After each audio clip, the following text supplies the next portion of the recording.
Hey guys, tonight, we begin with life in the Middle Ages. Not the castles and knights you've seen in movies, but the harsh, exhausting, and often forgotten reality of medieval peasants. From brutal working hours to questionable hygiene. From the fear of sickness to the weight of religion. For the majority, this was life as they knew it. Raw, unforgiving, and far from the tales we're told. So if you're ready, dim the lights, get comfortable, and let the noise of the day fade into the background. If this place helps your mind slow down, even just a little, then I'm glad you're here. Take a moment to like the video and subscribe, but only if you truly enjoy what I'm doing. And if you feel like it, tell me in the comments. Where in the world are you listening from? What time is it there? It's comforting to know that even in the stillness of night, we're not alone. So, take a deep breath. Let the day melt away. And come with me, gently, into tonight's story. Picture this. It's the middle of January. You wake up to the sound of wind howling through the cracks of your tiny, mud-and-stick hut. There's no glass in your window, just a hole stuffed with straw, which somehow makes things feel colder. Your breath forms clouds in the air, and you haven't even stood up yet. Congratulations. You've survived the night. Barely. You're wrapped in the same itchy wool blanket that hasn't been washed in.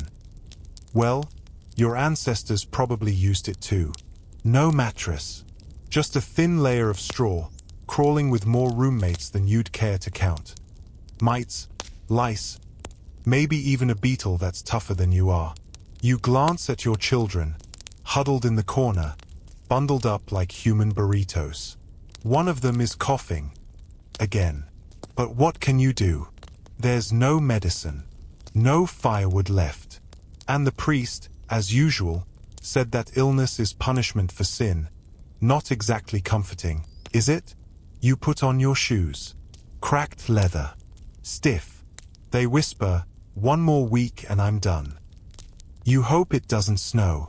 Not because it's pretty, but because your roof leaks and snow becomes water. And medieval water is just future mold in disguise. Stepping outside? A bad idea. The cold punches you in the face. Instantly. No gloves. No socks. Just raw, chapped hands and numb toes. Negotiating with frostbite. It's so quiet, you can hear the crunch of frozen mud under your feet. Your morning alarm clock, medieval edition. This isn't some romantic postcard. There's no knight in shining armor. Just you, your frozen eyebrows, and the same breakfast you've had for months. Porridge. Cold. Tasteless. Slightly gray. But you tell yourself that's just the lighting. And no, you can't stay inside. Ever. The Lord wants his taxes, his wheat, his chickens, his labor. You owe him everything, including your firstborn, if you can't pay. You're not just a peasant. You're a walking invoice. But for now, you chop wood, if you're lucky enough to have any. You milk the goat, if it hasn't frozen into a goat popsicle. And you whisper a prayer, that today won't be the day the roof collapses, the cow dies, or your cough becomes something worse. The irony? No one thinks this is strange. This is life. Normal. Expected. You don't question it. Your parents didn't. Neither did theirs. You were born into a world of endurance, not ambition. Everything smells like smoke, sweat, dirt, and damp wool. You haven't seen a mirror in years, but you imagine you look like a human onion. Layers of sadness and questionable hygiene. But you keep going, because stopping isn't an option. You hear the church bell ring. It's not for mass. It's to remind you, you're still alive. Now get back to work. The bell is the village's way of saying, nope, you're not dead yet. Move. You step back inside to grab a piece of bread. It's so hard, you consider using it as a weapon. But you eat it anyway. Your stomach doesn't care about flavor, just volume. Privacy doesn't exist. Everyone hears everything. Arguments, prayers, sneezes, regrets. Life is communal, whether you like it or not.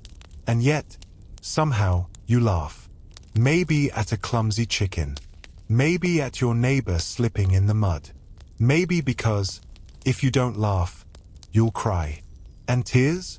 They freeze on your face anyway. You work. You sweat. You try not to think. Because thinking leads to questions. And questions lead to trouble. Why is life like this? Why does the Lord eat meat, while your child chews bark? But you push the thoughts away. Because survival leaves no room for philosophy. The sun finally sets, if you can call that gray blur sun. You gather the kids. You sit by a dying fire. And you share stories you've heard 100 times. Not because they're new, but because they're warm. Then, you sleep. In the same blanket. In the same cold room. Hoping that tomorrow won't be worse. But let's be honest. Tomorrow usually is. Still, as brutal as this sounds, it was only the surface. Because what truly made life harder wasn't the cold. It was the filth. The disease. The things you couldn't see. Which brings us to something every medieval peasant learned the hard way. You were never really safe. Not from what was outside, or what was inside. You'd think that after a long day of freezing, farming, and faking smiles, you'd get to wash off the misery. A nice warm bath, maybe a scrub with lavender soap? Yeah, no. In fact, the concept of bath time was about as foreign as a spaceship landing in your backyard. Water, in the medieval village, wasn't your friend. Not only was it often contaminated, it was cold, heavy, and inconvenient to get. And guess what? Most people didn't believe that bathing was healthy. No joke. Some thought water opened your pores to disease. So, you stayed dirty. On purpose. And when someone did bathe, it was usually for a reason. Like preparing for marriage, childbirth, or death. Yes, sometimes they'd clean the body after it stopped working. Go figure. Communal baths existed in towns, but peasants rarely visited them. Who had time? Or money? Plus, they weren't exactly clean. Imagine sitting in a tub of lukewarm, people-flavored soup, with neighbors who hadn't changed clothes since the last lunar eclipse. For most peasants, cleaning up meant wiping your face with a cloth, or brushing off dirt with more dirt. You wore the same clothes every day, until they practically walked away on their own. And underwear? Cute idea. Next question. Toilets? Sure. If by toilet you mean a wooden bench with a hole in it, suspended over a pit that smelled like Satan's armpit. Some people just squatted in the woods. Others used chamber pots, small bowls that were emptied outside, or sometimes right into the street. Morning walks were full of surprises. And if you were unlucky enough to live downhill, well, let's just say gravity had a sense of humor. Flies were constant. Rats were roommates. Fleas were family. And disease? It thrived in this party. Typhus, dysentery, cholera, all uninvited guests at your unwashed table. Soap existed, but it was rough, homemade, and saved for special occasions. Like the king is coming kind of occasions.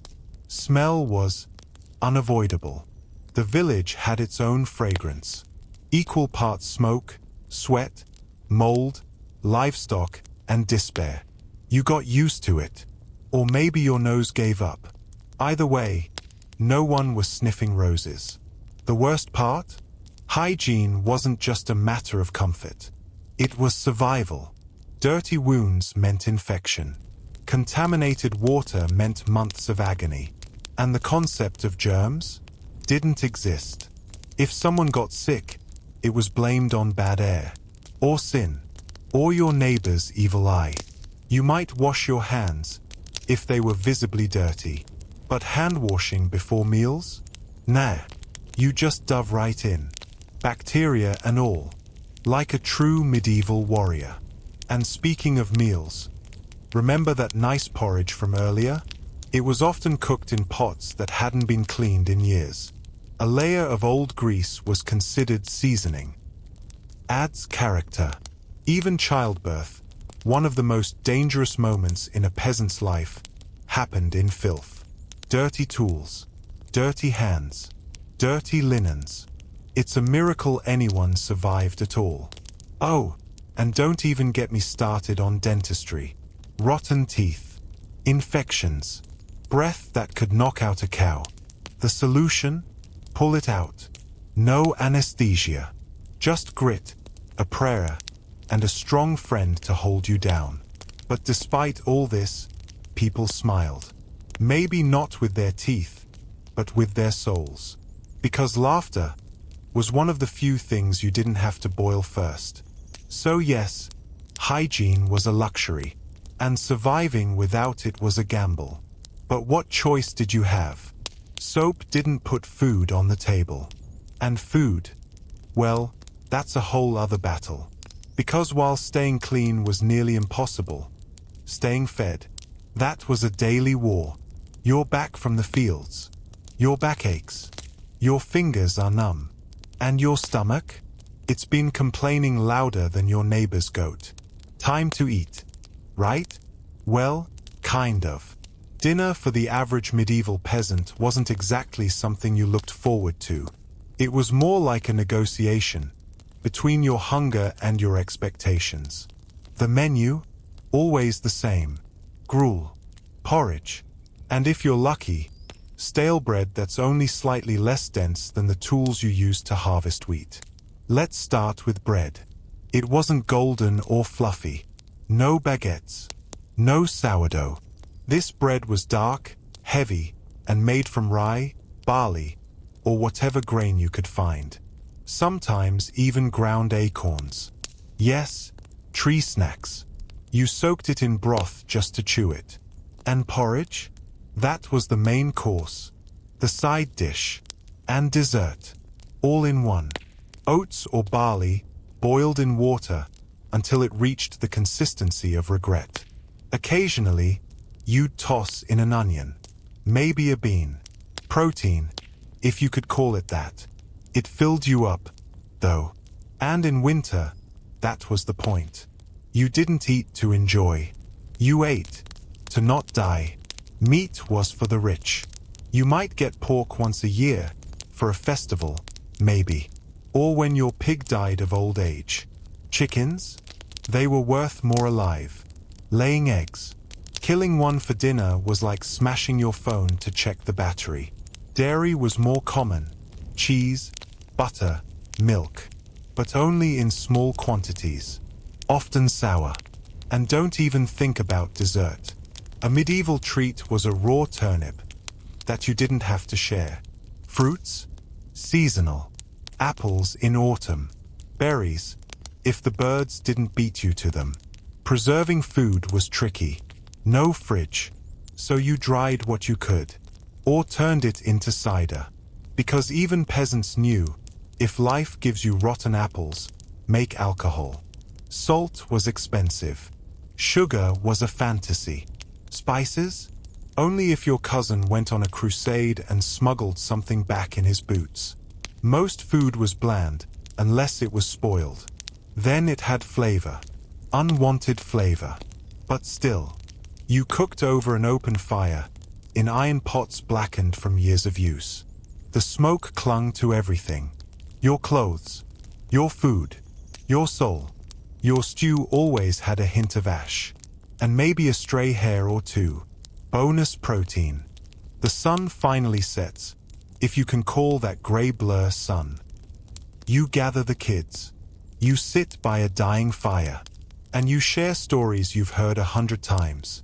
Not because they're new, but because they're warm. Then, you sleep. In the same blanket. In the same cold room. Hoping that tomorrow won't be worse. But let's be honest, tomorrow usually is. Still, as brutal as this sounds, it was only the surface. Because what truly made life harder wasn't the cold. It was the filth, the disease, the things you couldn't see. Which brings us to something every medieval peasant learned the hard way. You were never really safe. Not from what was outside, or what was inside. You'd think that after a long day of freezing, farming, and faking smiles, you'd get to wash off the misery. A nice warm bath, maybe a scrub with lavender soap? Yeah, no. In fact, the concept of bath time was about as foreign as a spaceship landing in your backyard. Water, in the medieval village, wasn't your friend. Not only was it often contaminated, it was cold, heavy, and inconvenient to get. And guess what? Most people didn't believe that bathing was healthy. No joke. Some thought water opened your pores to disease. So, you stayed dirty. On purpose. And when someone did bathe, it was usually for a reason. Like preparing for marriage, childbirth, or death.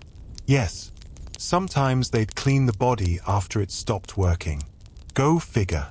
Communal baths existed in towns, but peasants rarely visited them. Who had time? Or money? Plus, they weren't exactly clean. Imagine sitting in a tub of lukewarm, people-flavored soup, with neighbors who hadn't changed clothes since the last lunar eclipse.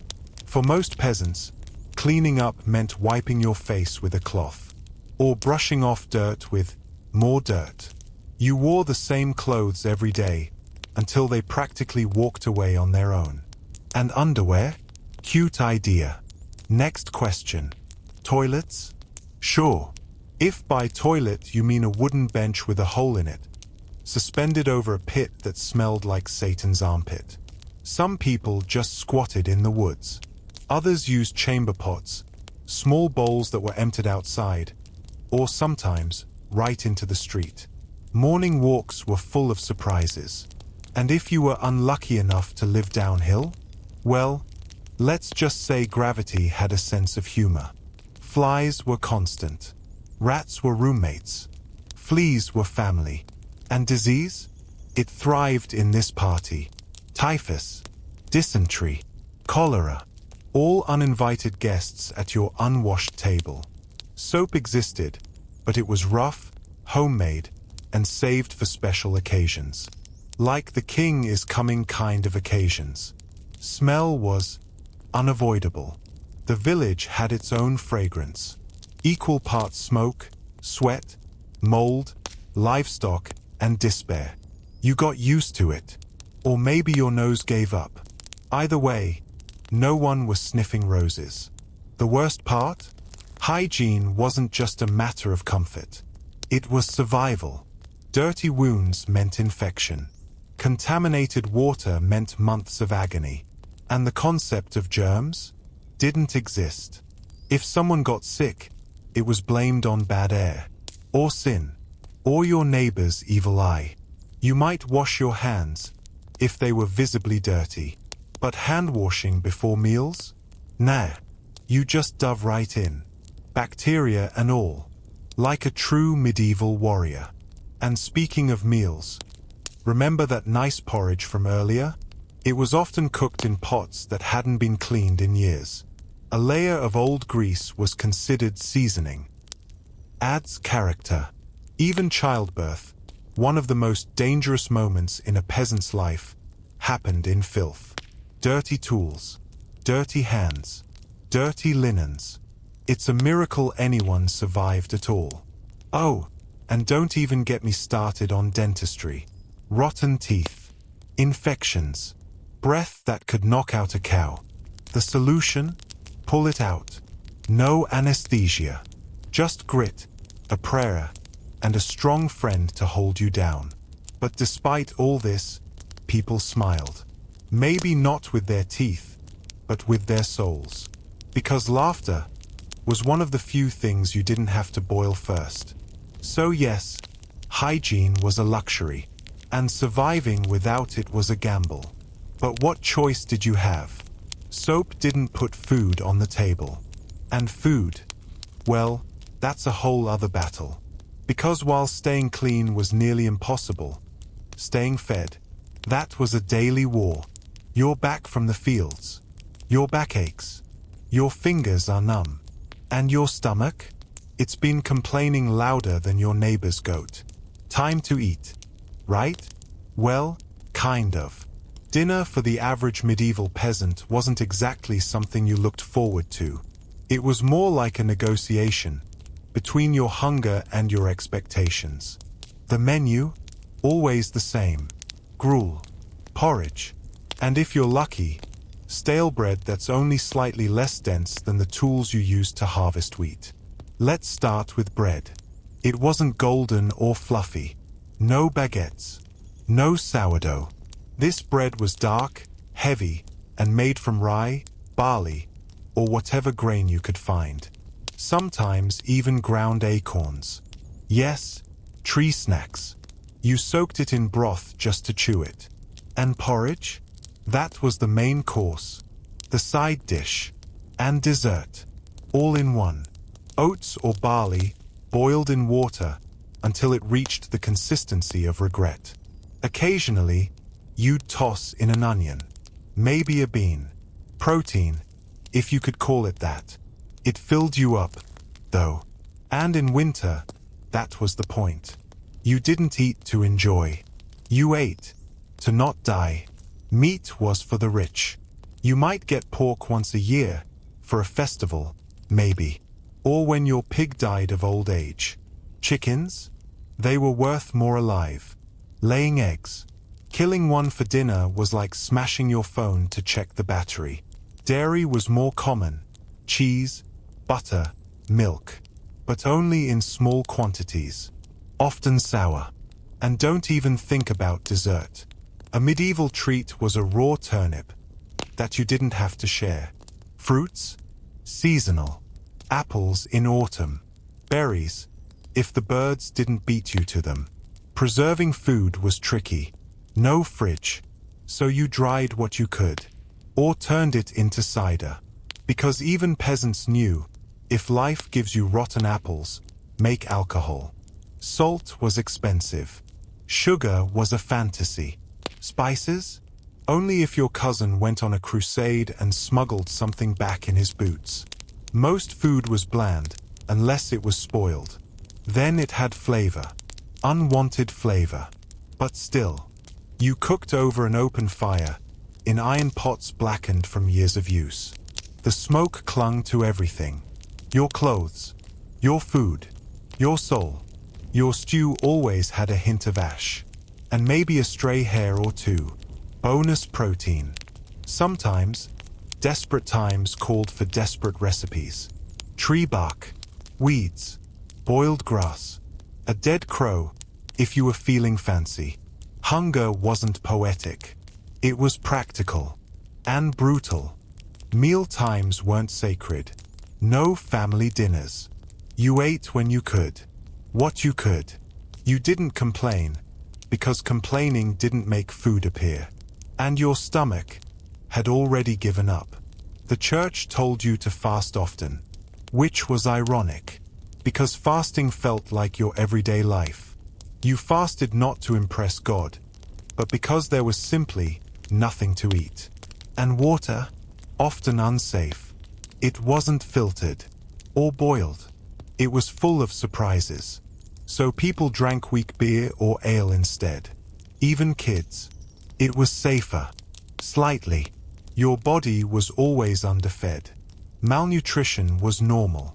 Your teeth wore down early. Your bones ached by 20. You moved like a cart with one good wheel and a dream. But somehow, amid the blandness and the hunger, there was community. You shared what little you had. A stolen egg here. A handful of berries there. Sometimes, that was all it took to make a miserable day feel slightly less so. Still, as you lick the bottom of your wooden bowl and pretend you're full, you can't help but think, there must be more than this. And there is. Because no matter how tired you are, how hungry you feel, tomorrow demands more from you. And when the sun rises, there's no rest, no negotiation, just labor, relentless, bone-breaking, soul-numbing labor. Sleep comes late, too late, and when it does, it's not gentle. Your body collapses more than it rests. But before your dreams can even settle in, you hear it, the rooster. Or, if you're less lucky, your mother-in-law, clearing her throat like she's summoning demons. Either way, it's time. Time for what? For everything. There's no alarm clock, just the sky turning a shade less dark. You rise before the sun like it owes you money. Your muscles scream. Your back resents you. Your hands are so cracked they could double as old parchment. But you move. First job, check the animals. Feed the chickens, if they haven't been eaten by foxes. Milk the cow, if she hasn't frozen overnight, or run off with the neighbor's bull. Clean up the manure, which is everywhere. It's not glamorous, but it's warm. Then it's off to the fields. You don't own them, of course. The land belongs to the Lord. You're just the unpaid intern who works year-round and still owes half the harvest. Plowing, sowing, weeding, harvesting. It never ends. Every season has its task, and none of them are easy. Your tools? Wooden, blunt, barely functional. Your hands? Raw. Your reward? Maybe some oats, and a pat on the back if your lord is feeling generous. Spoiler, he's not. Rain? You work. Snow? You work. Fever? You work. Broken toe? Tape it to the next one, and keep moving. Rest is for the rich. Illness? That's for priests to pray over, not for you to recover from. You break your back for crops you don't eat. You mend fences you don't own. You carry buckets heavier than your hopes. Every task is a reminder you don't belong to yourself. You belong to the system. Your feet stay soaked for hours. Your clothes, wet, then stiff with mud. Your breath fogs in the morning, and by midday, your shirt clings to you with sweat. But there's no shower waiting. Just more dirt. Lunch is in the field. A crust of bread. Maybe an onion.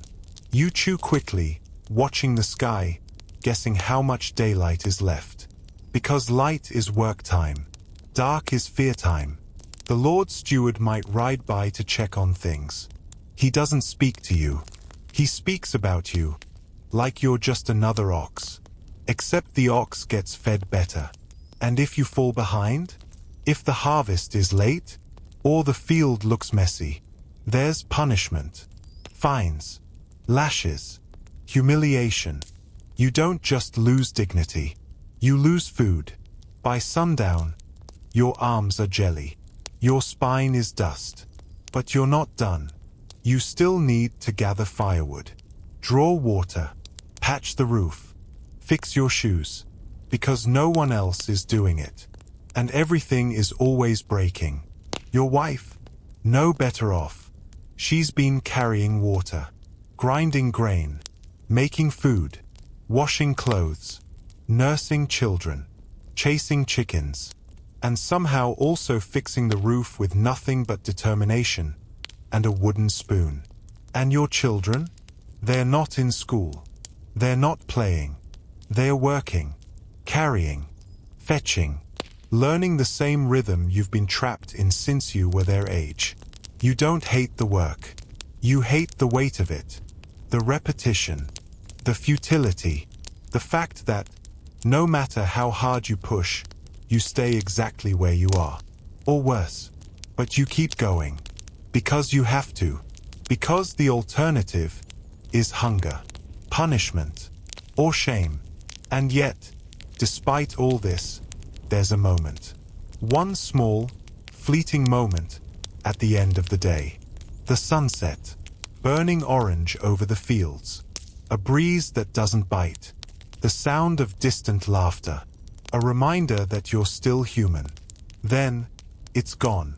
You trudge back to your hut, covered in mud, empty in the stomach. And before you even sit down, your wife hands you a needle and a ripped sleeve. "Fix this," she says. You don't argue. You just nod. One more job. Because in this life, the work never ends. Not even when you sleep. And yet, even after all that, you'd think they'd at least let you wear something comfortable. Something warm. Something decent. But no. Your clothes? Just another reminder that comfort was never part of the deal. You'd think that after a day of wrestling mud, carrying logs, and feeding ungrateful animals, you'd at least have something soft to wear. Maybe a dry tunic, a cozy cloak, a nice pair of socks. Nope. Your daily uniform is a collection of rough, scratchy, potato sack-level fabrics that feel like they were designed by someone who hated you personally. Wool, coarse linen, occasionally hemp. Nothing fits right. Everything itches. And color? Ha! Brown. Faded gray. More brown. Most peasants had one outfit. One. You didn't get dressed in the morning. You just stood up in whatever you slept in, shook out a few bugs, and hoped it still held together. If it rained yesterday, congrats. You're wearing a damp tunic today. Shoes? Optional. If you had them, they were leather things barely holding their shape. No soles. No cushioning. Just a stubborn piece of hide pretending to be footwear. Walking wasn't transport. It was a constant negotiation with your blisters. And socks? Don't make me laugh. Underwear did exist, technically, but for many peasants, it was just another layer of scratchy fabric with a dream. If it tore, you sewed it. If it smelled, too bad. If it walked away by itself, maybe it needed a break too. But the real problem with clothing wasn't fashion. It was protection. These thin, worn fabrics didn't shield you from the elements. In winter, you froze. In summer, you sweated like a pig in a sauna. And when it rained, your cloak turned into a wet sponge that clung to your body like guilt. And guess what loves warm, damp, unwashed fabric? Parasites. Lice. Fleas. Ticks. They didn't just visit. They moved in. You scratched constantly. Your scalp. Your legs. Your everything. Hygiene meant shaking out your cloak every few weeks and hoping the bugs got bored. Infections were a fact of life. Small cuts turned into big problems. Rashes spread. Skin cracked, from cold or from mold. And when you got sick, there were no antibiotics. Just prayers, herbs, and whatever the village granny said worked for her cousin's goat once. The most terrifying illness of all? The plague. Black death. Bubonic doom. Carried by fleas, it wiped out entire villages. No warning. No mercy. One sneeze, and suddenly, everyone's making funeral arrangements using the family shovel. Even minor diseases could ruin you.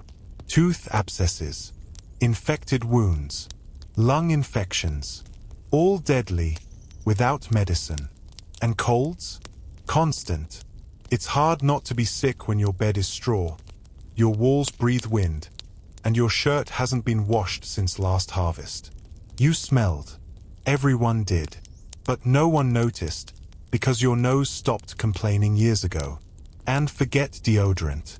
You masked odor with smoke. Or herbs, if you were lucky.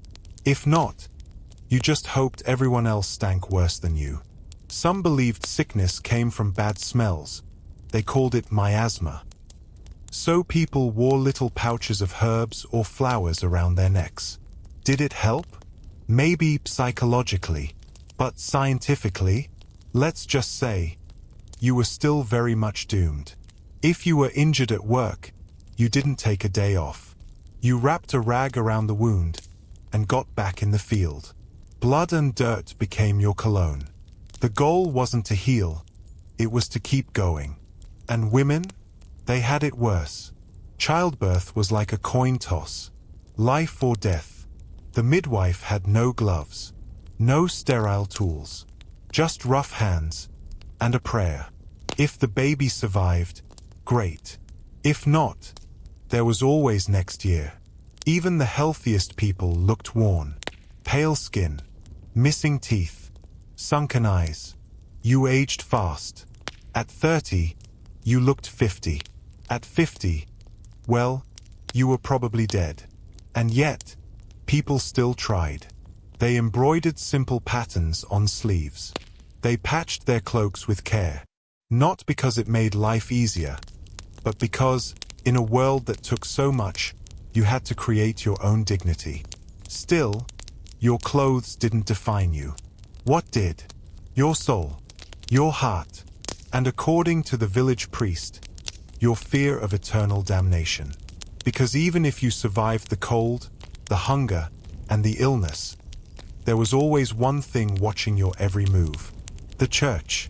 After all that, after surviving the filth, the bugs, and a lunch that looked like regret in a bowl, you'd think there'd be a moment of peace. Something spiritual. Something higher. And there was. Sort of. Religion, in your medieval life, wasn't a Sunday hobby. It wasn't a personal journey. It was everywhere. All the time. Like mold, but with candles. The church knew everything. Controlled everything. Approved everything. Your birth? Baptized. Your marriage? Blessed. Your death? Monitored.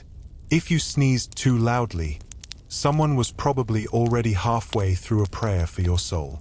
You didn't read the Bible. You couldn't. It was in Latin. And you were busy trying to keep your cow alive. The priest was the interpreter of God's will, which meant he had more power over your life than your landlord. And that's saying something. You confessed to him. You paid him. You obeyed him. Why? Because he held the keys to heaven. And in a world this miserable, you really wanted a good afterlife. And fear?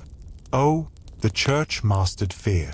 Hell was described in detail. Fire, demons, torture, endless screaming. And the worst part? It wasn't a maybe. It was a likely outcome.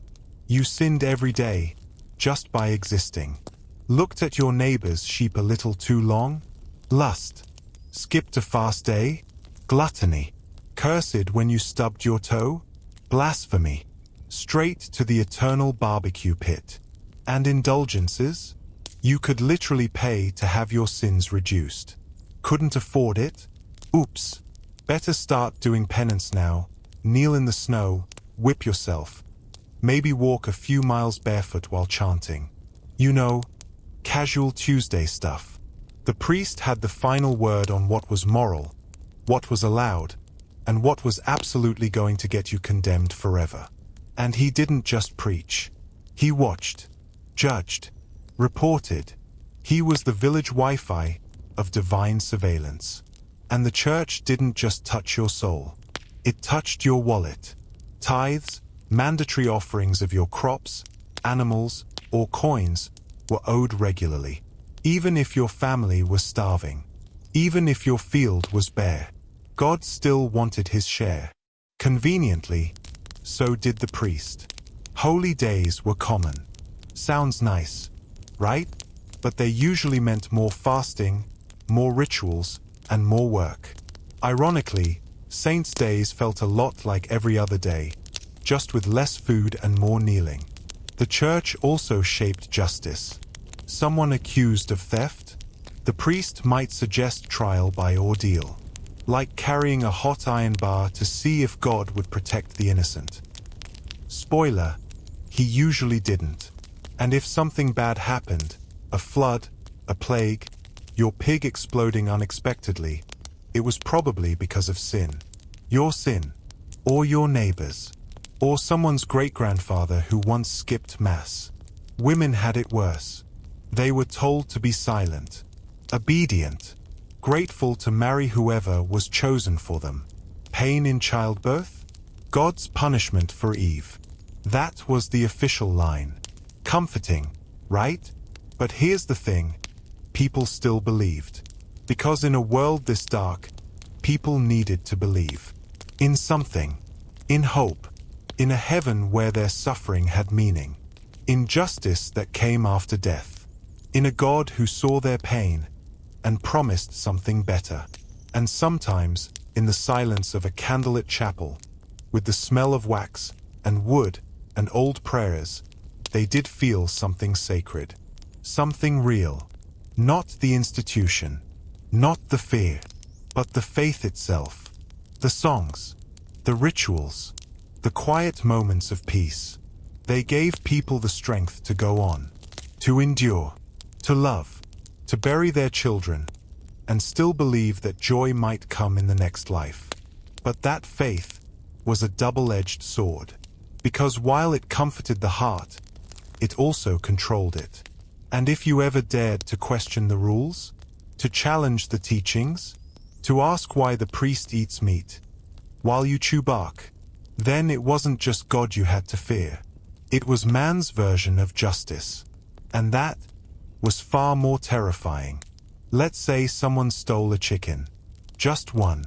Maybe they were starving. Maybe their child hadn't eaten in 2 days. Doesn't matter. The crime isn't measured by need, it's measured by control. In the medieval village, justice didn't whisper. It screamed. Loud. Public. Unforgiving. There were no lawyers. No defense. No one asked your side of the story. Trials, if they happened at all, were short. Justice was swift. Brutal. Theatrical. Why? Because the goal wasn't truth. It was order. And fear was the tool that kept it in place. Petty theft? You might lose an ear. Or a hand. Or be tied to the stocks while villagers threw things at your head. Rotten vegetables. Insults. Maybe even pig droppings. If they were feeling inspired. More serious crimes? Public whipping. Branding. Execution. Beheading was for nobility.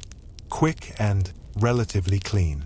For commoners, hanging, burning, being crushed under stones. Justice, with flair. And it didn't stop at the guilty. Families suffered too. Your husband stole? Your kids became outcasts. Your cousin defied the Lord? Your crops might accidentally be seized. Sometimes, they didn't even prove guilt. They just made an example. Because punishment wasn't about fairness. It was about reminding everyone, don't step out of line. Trial by ordeal was especially popular. Carry a burning iron bar. Walk through fire. Get dunked in freezing water. If your wounds healed clean, you were innocent. If not, well, God had spoken. Accused of witchcraft? Say goodbye to reason. Dreams. Birthmarks. Goats acting weird around you. All were enough to get you tortured and killed. Justice wasn't blind. It had a face. The face of whoever held power. Lords imprisoned for annoyance. Priests punished for questions. And the poor? They paid the highest price. Did anyone protest? Not really. Fear was louder. You whispered in the fields, never in public. You taught your kids to obey, to bow, to stay quiet, because survival meant silence. But fear doesn't just hurt. It shapes people. It carves itself into their bones, makes them smaller, slower to speak, faster to kneel. That was the point of justice, not fairness, but control. Still, there were the rare rebels, the ones who spoke out, who dared demand fairness. We don't know their names. They disappeared quickly, into prisons, into exile, into shallow graves. And women? Their voices mattered even less. Accused of adultery, heresy, defiance, they were judged by men who saw them as property, with opinions.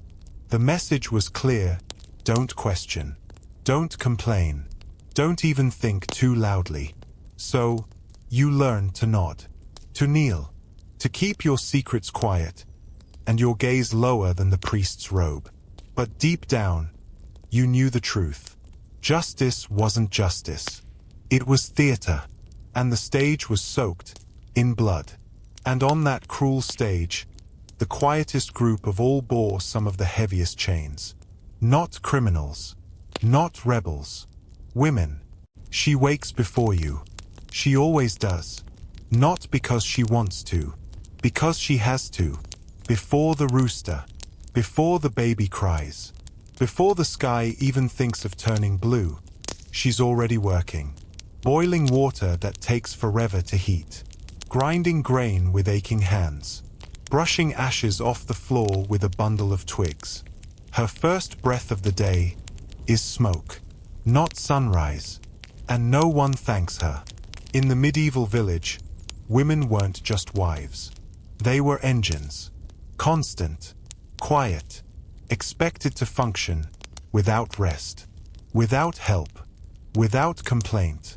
She carried babies, cooked meals, fetched water, made clothes, planted vegetables, milked animals, cleaned filth, taught children, and still helped in the fields when the season demanded it. All this, while bleeding once a month and pretending it wasn't happening. She didn't choose who she married. Her father did. Her future was a deal, not a decision. Love? Optional. Sometimes they learned to like each other. Sometimes not. Didn't matter. The work stayed the same. Pregnancy wasn't joy. It was risk. Every birth came with a whisper of death. No hospital. No doctor. Just a midwife, some rags, and hope. If the baby lived, you thanked God. If the mother lived too, it was a miracle.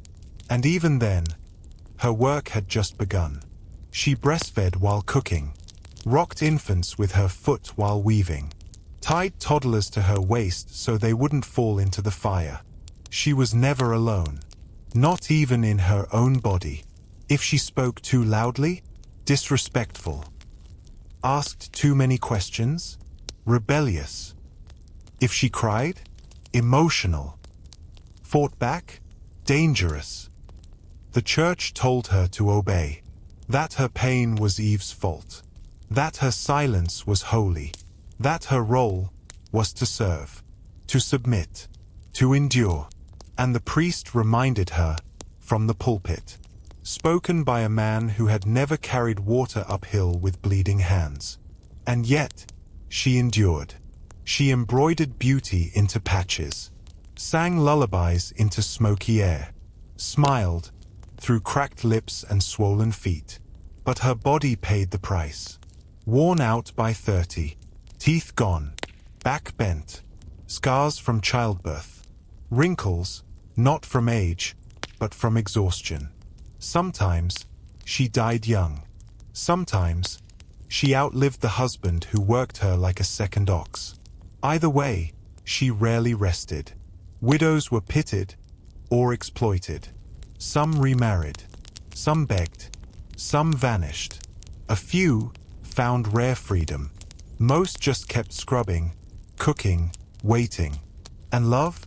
It existed, hidden in glances, in shared bread, in songs whispered over sleeping children. But no one wrote poems about peasant wives. Their love wasn't legendary. It was survival.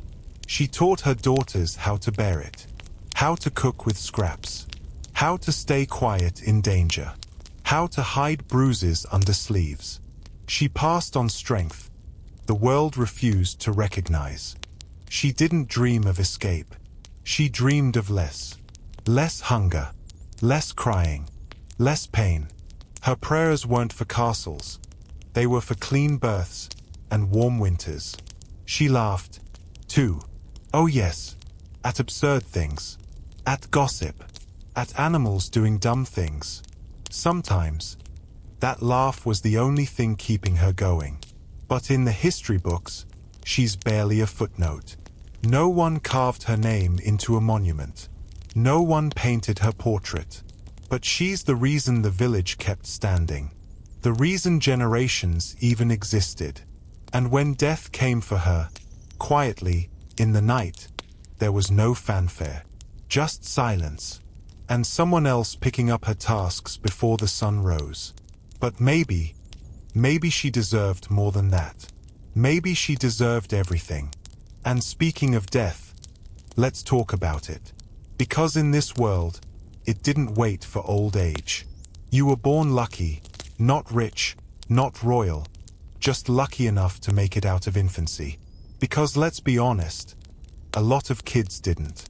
Infant mortality was devastating. 1 in 3. Sometimes, half. The cradle was as close to a coffin as a bed could get. Your first years were a battle.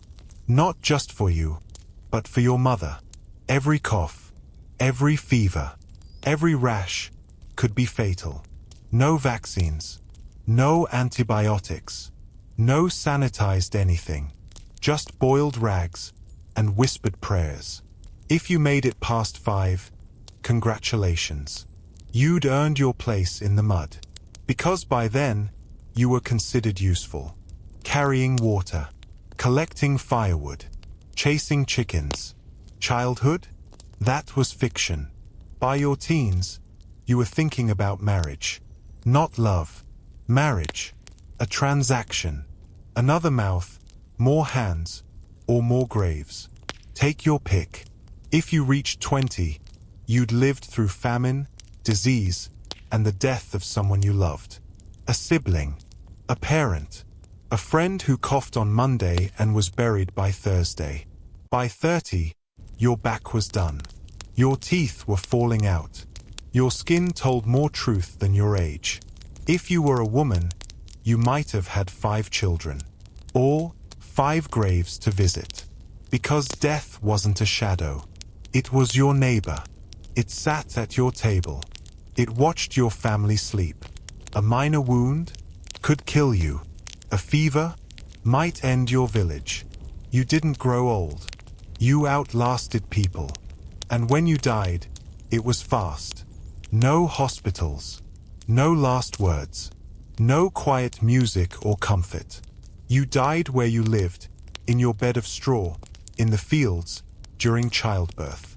You were there, then you weren't.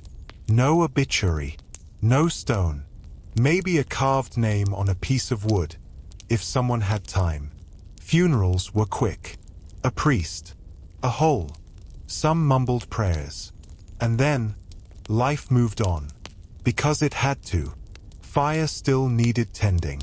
Children still needed feeding. People didn't romanticize death. They accepted it. Like rain. Or taxes. Or fleas.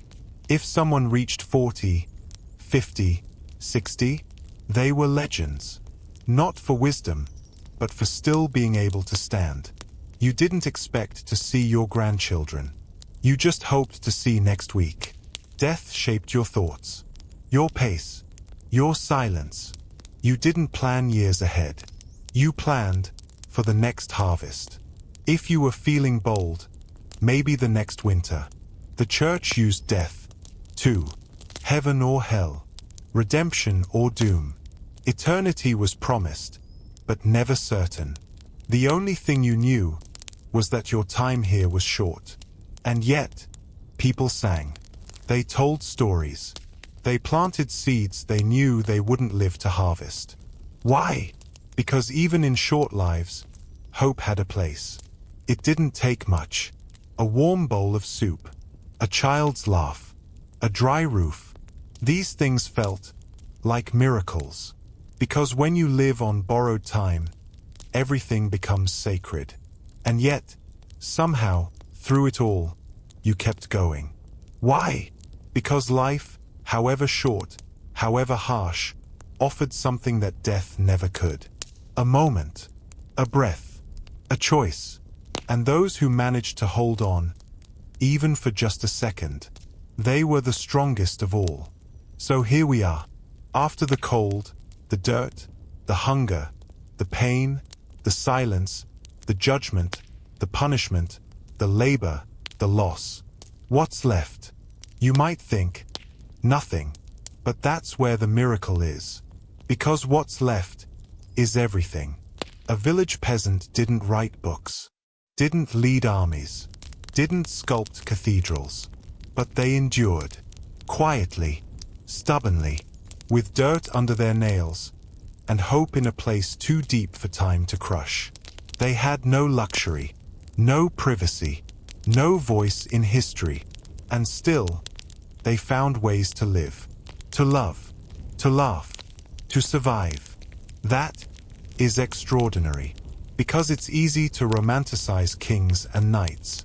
But try waking up in a frozen hut, feeding 5 kids with half a cabbage, walking 10 miles to pay tax on food you grew yourself, and still finding the strength to smile.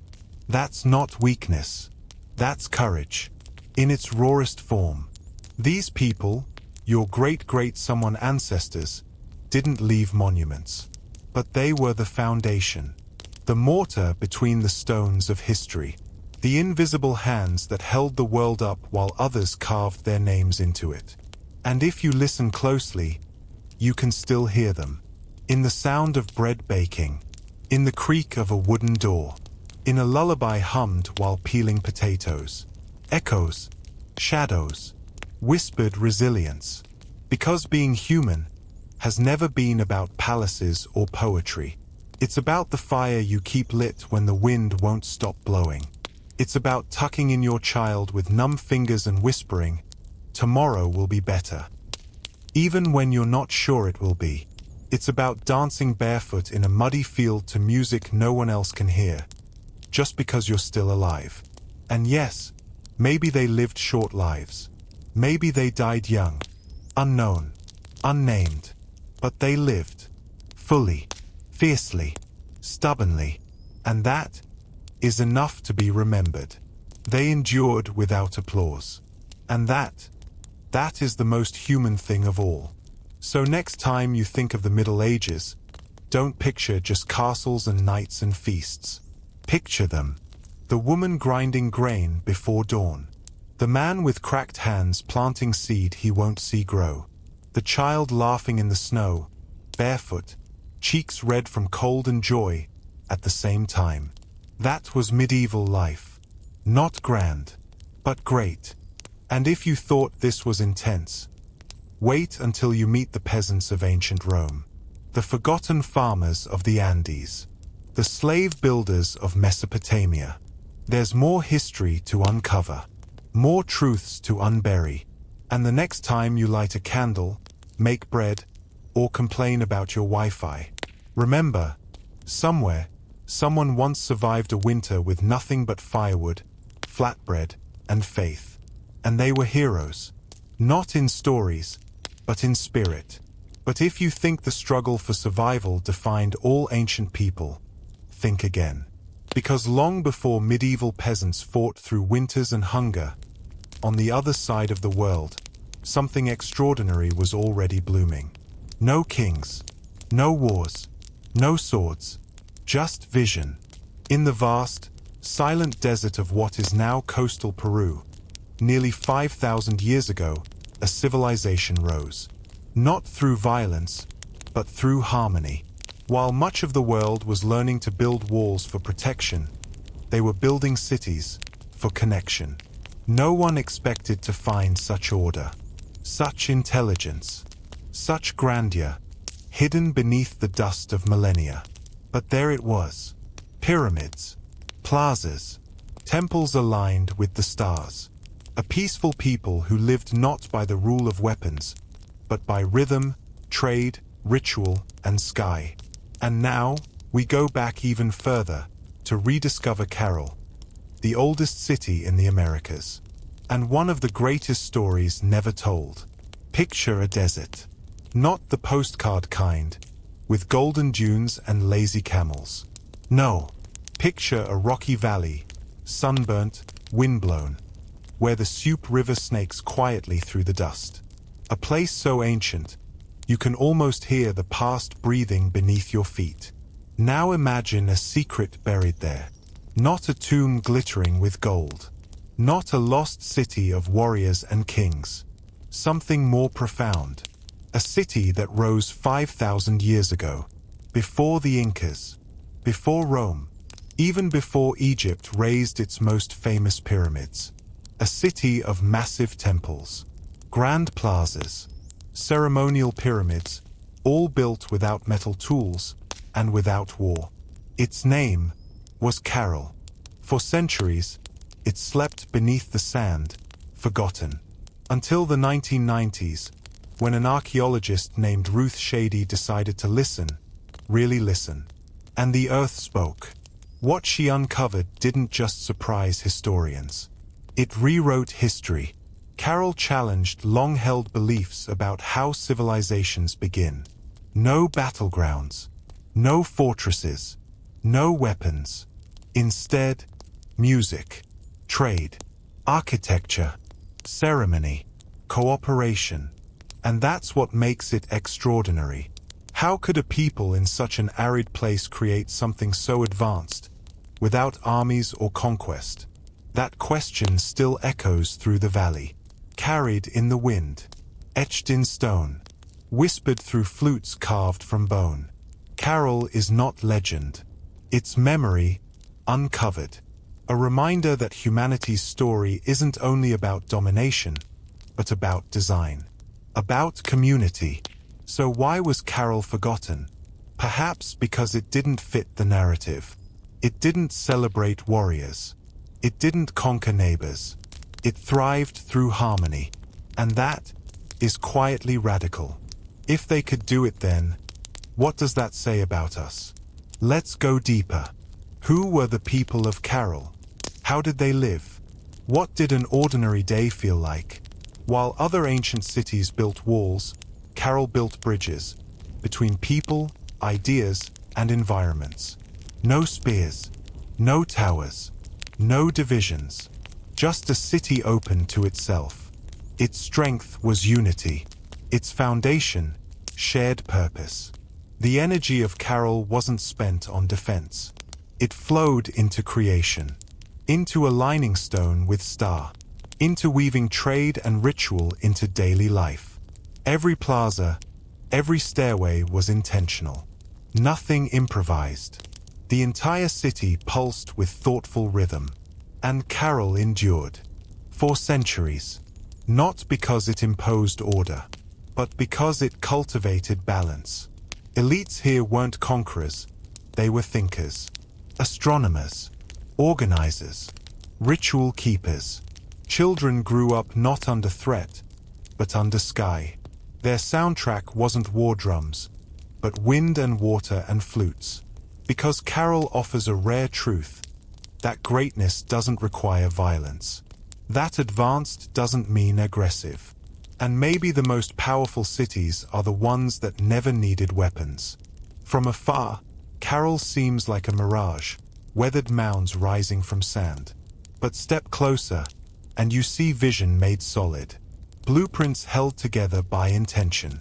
6 pyramids, wide plazas, sunken circles that sang with sound, residences placed with care.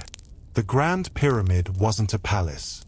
It was a place to gather, to mark time, to seek meaning. Each part of the city, from ceremonial centers to modest homes, was connected by layout, by proximity, by philosophy. No lavish tombs. No monuments to ego, no symbols of fear. Even the construction reveals brilliance. Caral was earthquake-resistant, built with shikras, woven bags of stone that absorbed shock. Long before seismic engineering, they had already solved the riddle, with patience and deep listening. Materials were chosen with thought. Stones in subtle color, spirals etched with symbolism. Fire pits near doorways, not decoration, but perhaps purification. This wasn't a place that shouted power. It invited contemplation. Architecture shaped life, not to impress, but to elevate, to guide behavior, to reflect balance.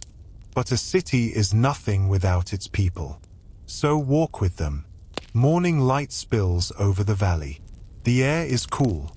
Fires flicker. A woman stirs a clay pot, maize and squash steaming gently. Children play between walls of earth and stone. Their laughter is light, woven into the breath of the day. Fishermen trek toward the coast, reeds on their backs, tools crafted by hand.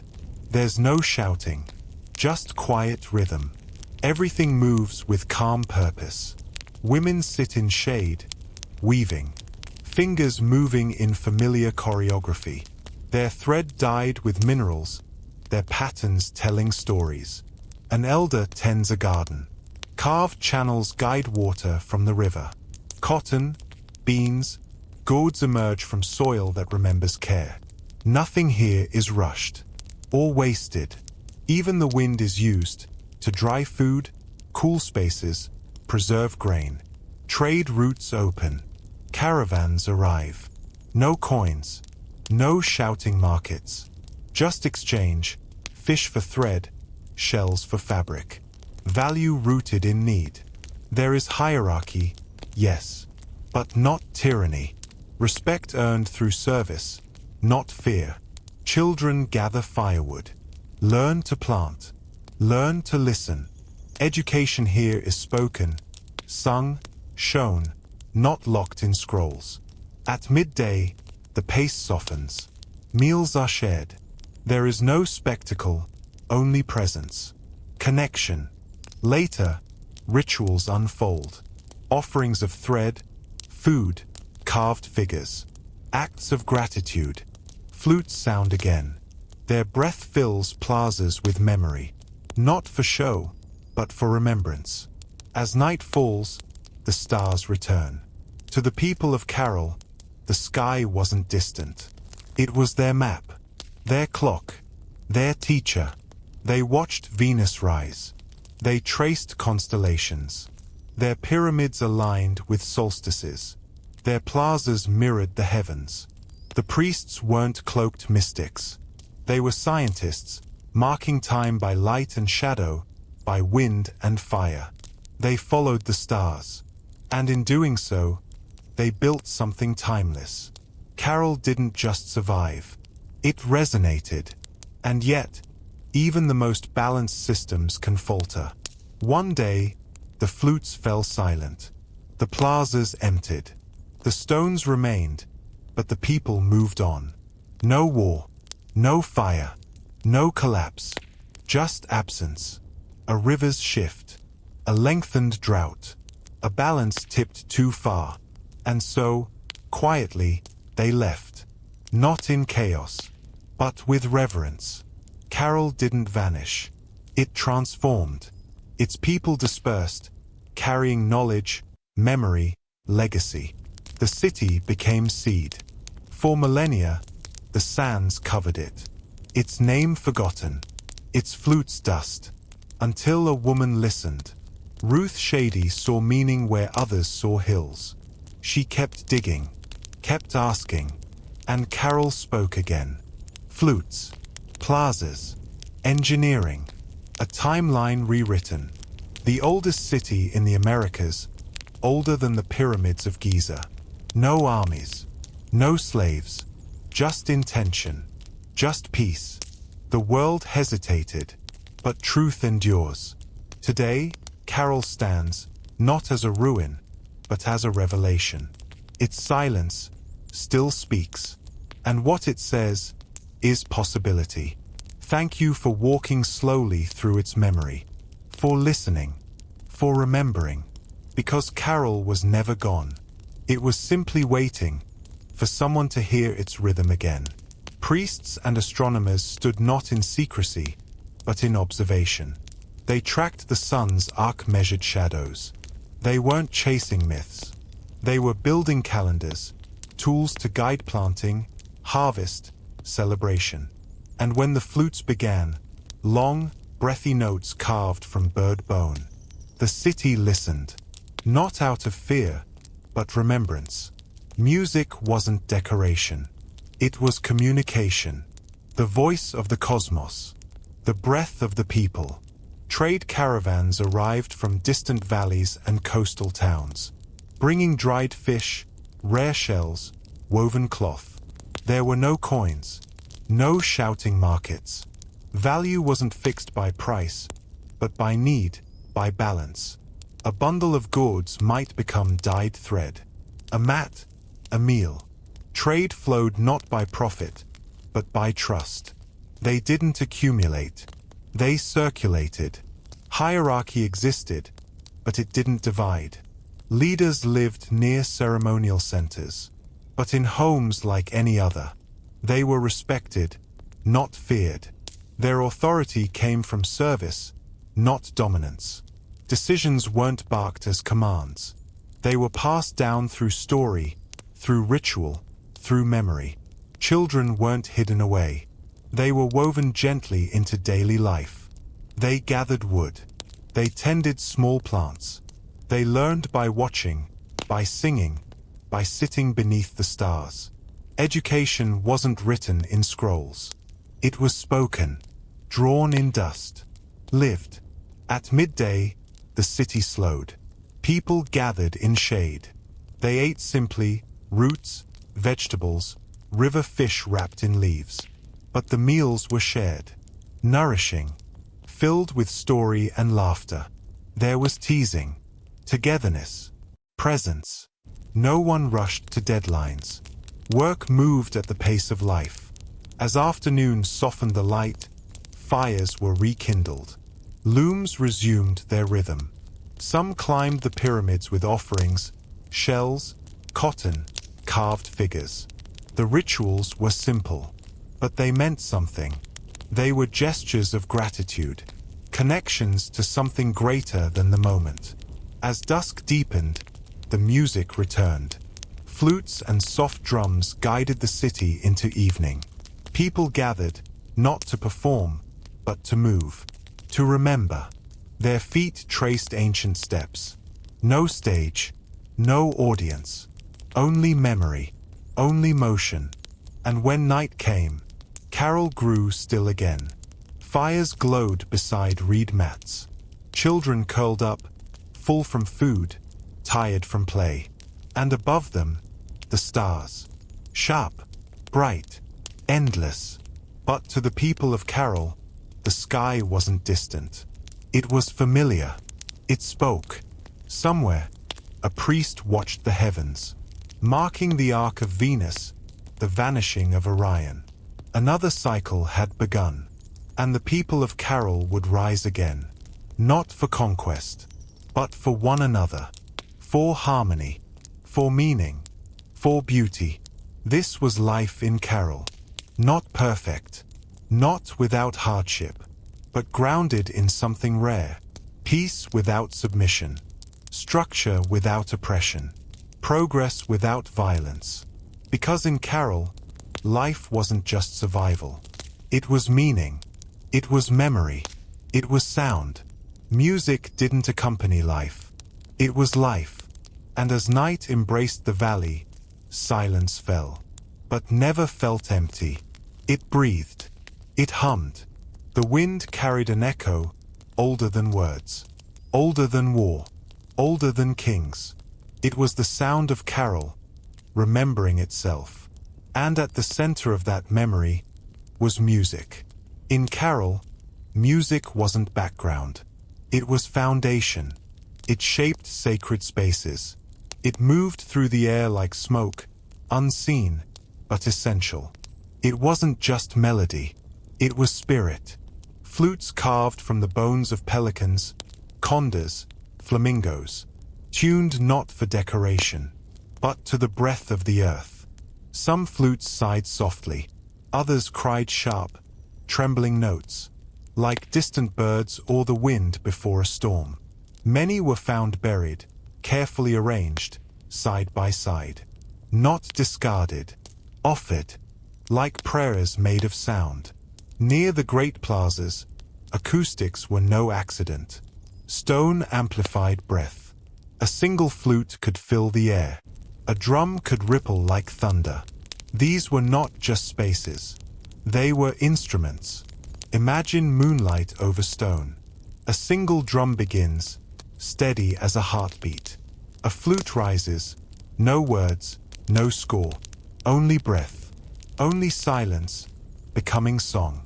Music carried memory, preserved myth, marked the seasons, honored the dead, brought the living together. Women sang as they wove. Fishermen whistled with the waves. Children tapped rhythms before they spoke. Music wasn't performance. It was language. Some flutes were made from human bone, perhaps ancestral, perhaps ceremonial, breath bridging the living and the dead. In Caral, instruments were sacred, etched with spirals, waves, eyes. Some played in harmony with two chambers. Some needed two hands, two people, to make sound together. Their drums were simple, wood and hide, but deep, resonant, felt in the chest, the earth, the stillness. Even silence itself was sacred, not absence, stillness, a pause for the wind, a moment to hear one another. Through music, Caral practiced what we have forgotten, the art of shared stillness, of breathing together, of remembering without words. They didn't just worship, they aligned. They remembered who they were. Because in Caral, the sacred wasn't locked behind walls. It vibrated in the air. It shimmered in stone. It echoed back to the stars. No chants for war. No hymns of vengeance. Only harmony between people, nature, and sound. And so, as the constellations turned above them, these ancient musicians, barefoot on sacred stone, became timekeepers of the universe. Many of these flutes were found buried, paired, aligned, arranged by pitch. Not discarded, but offered, like prayers made of sound. Near the great sunken plazas, the acoustics were no accident. Every curve, every wall, was designed to carry vibration. A single flute could fill the air like a chorus. A drumbeat could ripple across the plaza like thunder. These weren't just spaces to gather. They were instruments of reverence, theaters of the divine. Imagine standing there, moonlight on stone. A slow, steady drum begins, like a heartbeat. Then a flute rises. No lyrics, no sheet music, just breath, bone, silence. In that moment, sound becomes ceremony. Music carries memory. It preserves myths, marks the seasons, honors the ancestors, and calls the living to remember who they are. They played when the sky shifted, when a child was born, when offerings were given to the earth or the stars. Always, they played, and it wasn't only the priests. Music flowed through daily life. Women sang as they wove. Fishermen whistled with the waves. Children tapped rhythms before they spoke. It wasn't elite. It was language. Some flutes were made of human bone, perhaps ceremonial, perhaps ancestral. Breath that bridged the living and the dead. Sound that moved between worlds. Their instruments were sacred, carefully shaped, tuned by ear, etched with symbols, spirals, waves, eyes. Some flutes had two chambers, so one musician could create harmony alone. Others needed two people, sound as connection. Drums were simple, wood and hide, but their sound was deep, felt not just in ears, but in chest, bone, and soil. Even silence was sacred. Rituals held pauses, stillness, moments of listening, to the wind, to the flame, to each other. Through music, Caral practiced something rare, the art of shared stillness, of breathing together, of remembering without words. They didn't just worship, they aligned, they taught, they preserved. Because in Caral, the sacred didn't live behind closed doors. It lived in vibration, in flutes carved from wings, in drums that echoed the earth's pulse, in plazas that sang the voice of the people, back to the stars. No war gods, No chance of vengeance. Just harmony between people, land, and sky. And as constellations turned above them, these ancient musicians, barefoot on sacred stone, became timekeepers of the universe. But their rhythm didn't end with music. They measured the sky, constantly, carefully. To them, the heavens weren't distant. They were maps, calendars, teachers. Long before telescopes, they studied the sky with memory and wonder. They had no clocks, no calendars, yet they knew time intimately, not in hours, but in seasons, in light, in shadow. They watched Venus rise, the moon change shape, the return of sacred stars. These were not coincidences. They were signals, sacred instructions. The pyramids and plazas were aligned with the cosmos. On certain days, the sun rose between stones. A beam of light would trace a staircase. It was design, written in the language of light.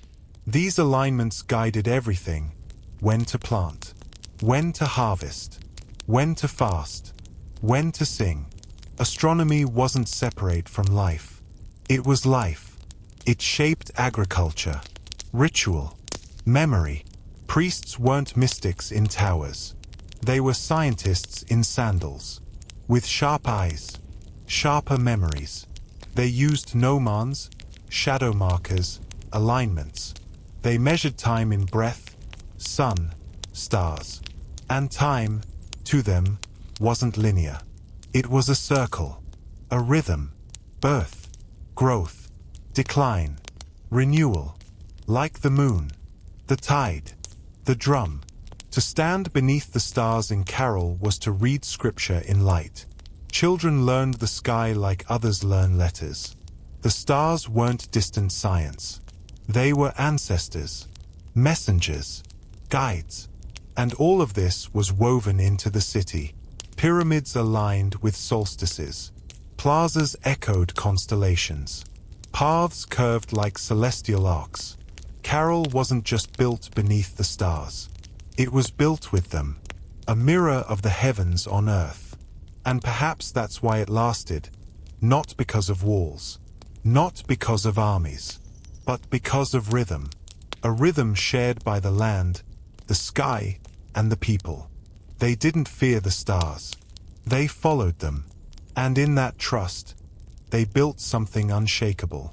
But knowledge of the sky wasn't the only thing Caral mastered. Their feet were planted firmly on the ground, especially when it came to sustaining life. Because while they watched the stars, they also watched the fish, the cotton, the trade routes, the tides. Caral may have looked peaceful, but it was never idle. Its economy was humming. If you stood on the edge of Caral and looked west, you would see the desert stretch out toward the Pacific, dry, silent, timeless. But beyond the dunes and cracked stone was abundance. The ocean, teeming, endless, generous. And Caral knew how to listen to it. Fishing wasn't a side activity in Caral. It was a pillar of life. Communities along the coast pulled anchovies, sardines, and shellfish from the sea, with skill passed down through generations. They dried the fish under the sun, packed them in reeds, and sent them inland along well-worn paths into the heart of the sacred city. Caral may have been built on dry ground, but it was fed by the sea. And in return, cotton. Not the soft white fluff we see today, but strong, versatile fiber grown in desert plots irrigated by carefully channeled water from the Supe River. Cotton was Caral's gold. It clothed the people, padded their homes, held their bundles, and, most critically, made their fishing nets. This was not charity. This was cycle. The fishermen needed nets. The farmers needed fish. And so, the threads of one world stitched directly into the nourishment of another. This wasn't trade in the modern, competitive sense. It was interdependence. A supply chain woven with trust, not profit. But it didn't stop at the coast. Caral maintained active trade with highland communities far into the Andes. From them came exotic fruits, medicinal herbs, stone tools, and vibrant dyes. In return, Caral offered cotton, dried fish, finely crafted mats, and knowledge, architectural, astronomical, and agricultural. There was no money, no coins, no ledgers of debt or interest rates.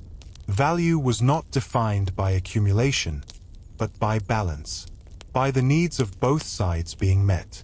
A concept known today as reciprocity was simply the way of life in Caral. And the weavers, oh, the weavers. They were magicians in their own right.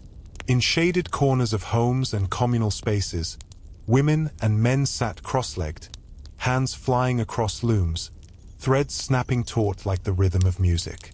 They created blankets, tunics, bands, slings, sometimes purely functional, other times richly symbolic, with patterns that told stories or referenced the stars. Cloth wasn't just utility, it was communication. The quality of a weave spoke volumes about skill, identity, occasion. A finely woven piece could be given as an offering, worn in ceremony, or traded for prized coastal foods. Fabric carried social and spiritual weight, not just practical use. Agriculture was equally central. Along the riverbanks, they grew squash, beans, sweet potatoes, chili peppers, everything grown with care, selected for resilience in a demanding climate. Nothing wasted. Seeds were shared. Fields were rotated. The earth was not exploited, it was partnered with. Labor was shared communally. You didn't work alone. Families farmed together. Neighbors helped neighbors. The collective fed the collective. In Caral, hunger was not a tool of control, and food was not hoarded behind guarded doors. It was distributed, shared, preserved, and preservation was an art form in itself. Grains stored in elevated granaries, fish dried and sealed, herbs bundled and smoked. They understood shelf life. They understood preparation. They understood storage not as paranoia, but as wisdom. Ceremonial offerings, too, often reflected their economy.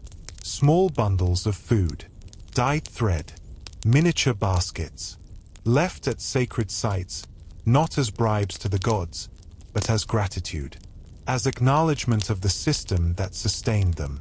This was not an economy of conquest. It was an economy of cooperation. No empires collapsed for Caral's cotton. No cities burned for its anchovies. Their wealth was not extracted from others. It was grown, woven, exchanged, and returned. There is no evidence of slavery. No signs of forced labor. No monuments to greed.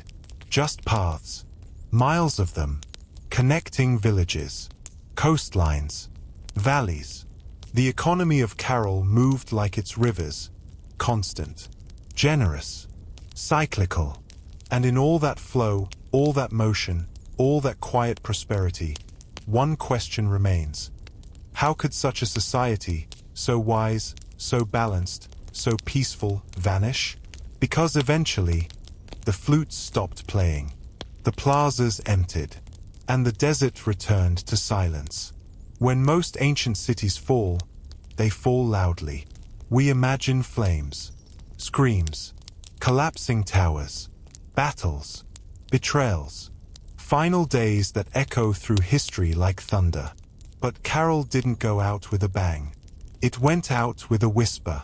There were no invaders, no bodies buried under rubble, no signs of war, no charred walls, no desperate last stands. What archaeologists found instead was absence. Peaceful, patient absence. One day the city was alive, with music, movement, life, and slowly, almost gently, it was not. The departure wasn't sudden. It was gradual, like a tide retreating from shore.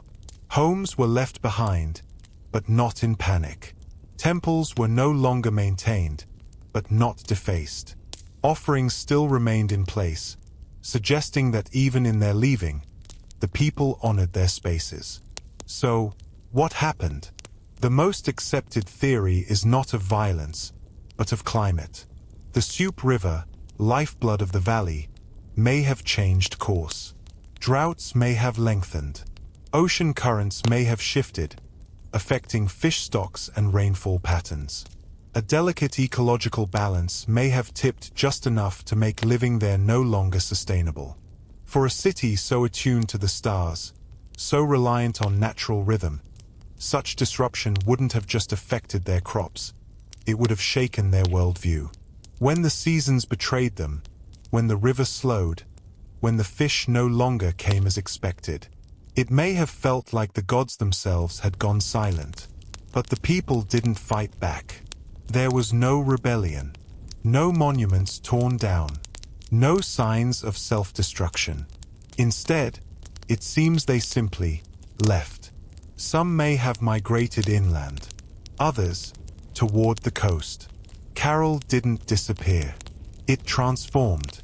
Its people dispersed, carrying knowledge, practices, and stories with them. In this way, Caral did not die. It became seed. And yet, for thousands of years, no one remembered. The sands reclaimed the plazas. The pyramids became just hills on the horizon. The flutes turned to dust. The threads unraveled, and a silence hung over the valley so complete that even the name Caral was lost. Until recently. What's extraordinary is not just that Caral was forgotten, but how long it remained invisible, even to experts. For generations, textbooks focused on the Incas, on Mesoamerican civilizations. Caral didn't fit the familiar narrative. It was too old, too peaceful, too anomalous. And so, it stayed buried, waiting. Its rediscovery in the late 20th century shocked the academic world. The carbon dating didn't just predate the Inca Empire, it rewrote the timeline of civilization in the Americas.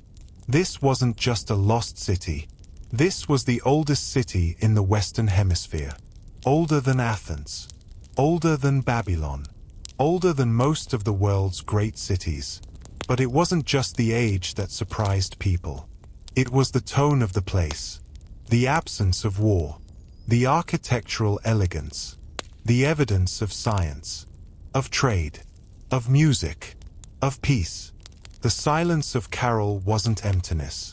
It was grace, a city that knew when to build and when to let go. There's a strange kind of beauty in that. In a civilization that flourished without enslaving, without conquering, without forgetting its place in the balance of nature. And when that balance broke, it didn't try to dominate it. It listened. It adjusted. It moved on. Perhaps that is Caral's greatest lesson. That true power isn't in resisting change, but in responding to it with wisdom. And that sometimes, letting go is not the end of a story. It's part of its rhythm. But how did we finally find Caral again? Who saw past the hills, the sand? That story, the story of rediscovery, is just as remarkable as the city itself. For nearly 5,000 years, Caral lay buried beneath wind and time. It was still there, its pyramids worn but intact, its plazas slumbering beneath dust, but the world had forgotten it. Like a symphony locked in a stone vault, waiting for someone who still knew how to hear. And then, someone listened. In the late 1990s, a Peruvian archaeologist named Ruth Shady stood in the Supe Valley, staring at mounds most others dismissed as natural hills. Locals called them cerros. Just part of the landscape. Unimpressive. Ordinary. But Shady saw something different. Alignment. Structure. Design.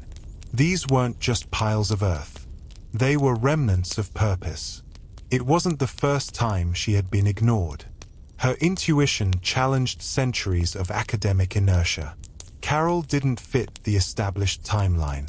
It didn't have gold. It didn't have war, or tombs filled with treasures. It didn't shout. It whispered. And for a long time, no one wanted to hear it. But she kept digging. And what she found would change everything. First, the flutes. Then, the plazas. Then the massive pyramidal platforms. The sunken circles. The traces of irrigation canals. Every layer peeled back more silence. Every artifact unearthed told a story we weren't prepared to hear. That advanced civilization in the Americas began not with conquest, but with cooperation. Carbon dating confirmed the unthinkable. Caral was over 4,600 years old, older than Machu Picchu by 3 millennia. It predated the pyramids of Giza. And yet, it had no weapons, no signs of slavery, no walled defenses, just music, trade, science, and order. At first, skepticism. The academic world resisted. The narrative of human history had been built around war, kings, and blood. A peaceful, egalitarian city that thrived for centuries. It didn't fit. But truth has a way of persisting. As more evidence emerged, flutes, looms, astronomical alignments, antiseismic engineering, the walls of doubt began to crack. The international community started paying attention. Caral was not an outlier. It was a starting point. Ruth Shady became the voice of the forgotten. She stood before skeptics and policymakers, scientists and students, reminding them that history is not only written by the victors. Sometimes, it is whispered by the wise, and we must bend down to hear it. Today, Caral is a UNESCO World Heritage Site. Tourists walk its sacred paths. Drones capture the perfection of its geometry. Researchers marvel at its complexity. But for centuries, none of that existed. It was almost lost to erosion, to indifference, to lack of funding. It took stubbornness. It took belief. It took a woman who refused to look away. Rediscovering Caral wasn't just about finding ruins. It was about recovering possibility. The possibility that civilization doesn't have to mean conquest. That progress doesn't require oppression. That culture, beauty, science, and faith can flourish side by side, without bloodshed. Caral reminds us, silence doesn't mean absence. Not all greatness demands attention. And some of the most powerful stories are those buried longest beneath the surface. And that history isn't a straight line. Sometimes it's a spiral, leading us back to truths we've always known, but somehow forgot. But Caral doesn't just belong in museums or textbooks. Its true meaning lies in what it reveals about us.